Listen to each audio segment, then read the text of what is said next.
በእውነት በጣም ደስ ብሎኛል። ምን ደስ እንዳስባለኝ ታውቃላችሁ? ከደሴ ወደ አዲስ አበባ ሪፈር ይዞ መሄድ በጣም ስልችት ብሎኝ ነበረ። ምንድነው ያሰለቸኝ? ከደሴ ወደ አዲስ አበባ ሪፈር ይዘን ስንሄድ መንገዱ አይመችም።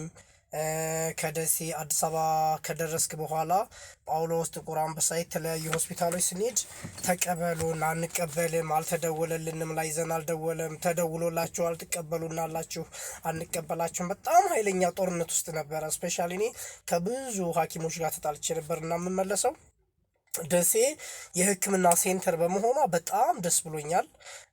ስፔሻሊ የአጥንት ስብራት ያለባቸው ሰዎችን እና የኩላሊት ህመምተኞችን ይዞ መሄድ በጣም ከባድ ነበረ።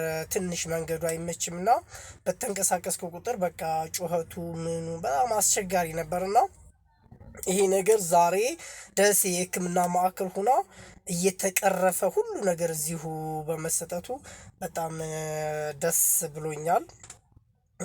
ስፔሻሊ ደሴ ላይ ለመጀመሪያ ጊዜና ብቸኛው የኩላሊት እጥበት በመከፈቱ በጣም ደስ ብሎኛል። ሳዩዳ የሚባል የኩላሊት እጥበት ዳያሊሲስ ደሴ ላይ ለመጀመሪያ ጊዜ በመከሰቱ በጣም ደስ ብሎናል። ከአሁን በኋላ በቃ የኩላሊት ህመምተኞች እንኳን ደስ አላችሁ።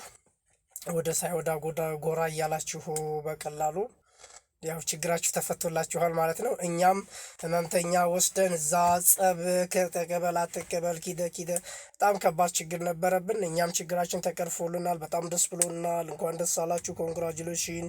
ሳይወዳ የኩላሊት እጥበት ስለተከፈተ በጣም ደስ ብሎኛል።